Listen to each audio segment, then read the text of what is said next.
Road కూడా 2-3 రోజులలో పోయిస్తా గల్లీ రోడ్డు వచ్చేసి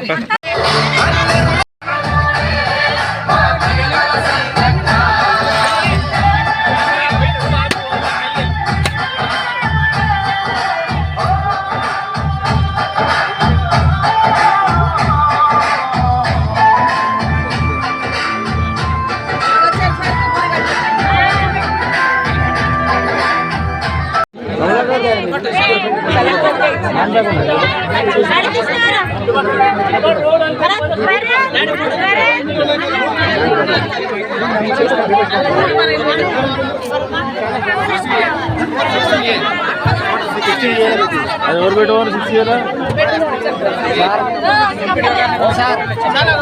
हिंदी वाला है हिंदी वाला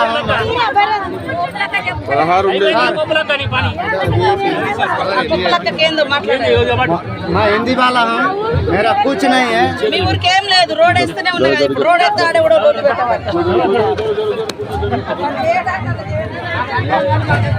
సర్వే చేయించుకోండి తప్పకుండా. ఇంకా రాబోయే కాలంలో కూడా మహిళా సంఘాలకు మనం కూడా ఈ మధ్య కాలంలో పెద్ద ఎత్తున వడ్డీ లేని రుణాలు ఇస్తున్నాం. మన వాళ్ళు ఎవరైనా కుట్టు మిషన్లు ఉన్నా కూడా వాళ్లకు బట్టలు కుట్టేటువంటి పని కూడా నేర్పించడం, వాళ్ళకే వర్కులు ఇవ్వడం. తర్వాత రాబోయే కాలంలో ఇక్కడ మీకు ఎవరికైనా భూములు ఉంటే కూడా గోదాములు, ఎందుకంటే రోడ్డు మీద వస్తా మంచిగా గ్రామ సభలు కూడా బాగా చేసుకున్నారు, గొడవలు లేకుండా అంతా కూల్గా.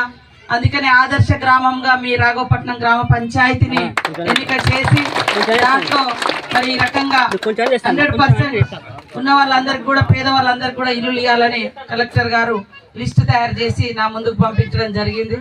100% మనం ఇద్దాం సార్ అని ఈరోజు చెప్పడంతో మరి వారు మమ్మల్ని ఇక్కడికి ఆహ్వానించినందుకు కలెక్టర్ గారికి ధన్యవాదాలు. డిఎస్పీ గారికి, చందర్ లైబ్రరీ చైర్మన్ గారికి, ఎంపీడీఓ గారికి, ఎంఆర్ఓ గారికి, అదేవిధంగా మన గ్రామ పెద్ద మనిషికి, పీడీ హౌసింగ్ గారికి, పత్రికా సోదరులకు, డిపార్ట్మెంట్స్ వారికి, సిఐఎస్ఐ, అదేవిధంగా ఇతర స్టాఫ్ అందరికీ, మా గ్రామ మరి ఇప్పలగడ్డ మహిళా సోదరిమణులకు, రాఘవపట్నం నుంచి వచ్చినటువంటి మహిళా సోదరిమణులు, పెద్దలు, మాజీ సర్పంచులు, వార్డు మెంబర్లు అందరికి కూడా నమస్కారాలు. ఇప్పుడు మనకు ఉన్నది 2-3 నెలలే. ఈ 2-3 నెలలు అంటే మరి మేస్త్రి గారు కూడా ఇప్పుడే సన్మానం చేయించుకున్నాను నా చేత. సన్మానం అంటే ఏదో సంతోషం కాదు, బాధ్యత. నేను ఎప్పుడైనా ఎక్కువ ఇట్లా మీటింగ్లు పెట్టి నన్ను బాగా పొగిడిరు అనుకో నాకు భయం అవుతూ ఉంటుంది.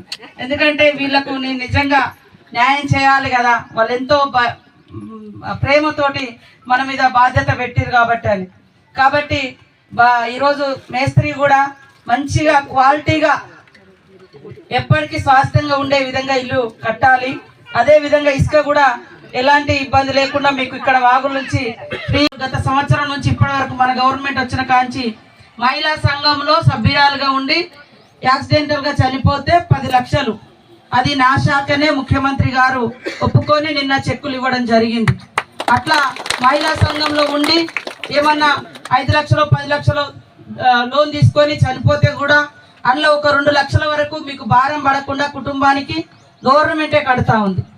అట్లనే మహిళా భవనాలు కూడా కట్టించడం జరుగుతూ ఉంది. మీరందరూ కూడా ప్రతి కార్యక్రమాన్ని సద్వినియోగం చేసుకోండి. రైతు భరోసా కింద కూడా తప్పకుండా ఈ 5-10 రోజులలో మిగతా డబ్బులు రానటువంటి వాళ్ళు ఇప్పుడు 3 ఎకరాలు 4 ఎకరాల వరకు వేసారు. అవి రానోళ్ళే మిగతా వాళ్ళే కూడా అన్ని పడతాయి. కూలీల్లో కూడా 100 రోజుల పనికి పోయినసారి కొంతమంది కొన్ని జైన్గా ఎక్కకపోవచ్చు, కానీ ఈసారి కలెక్టర్ గారు కూడా నిరంతరం పర్యవేక్షణ చేస్తారు.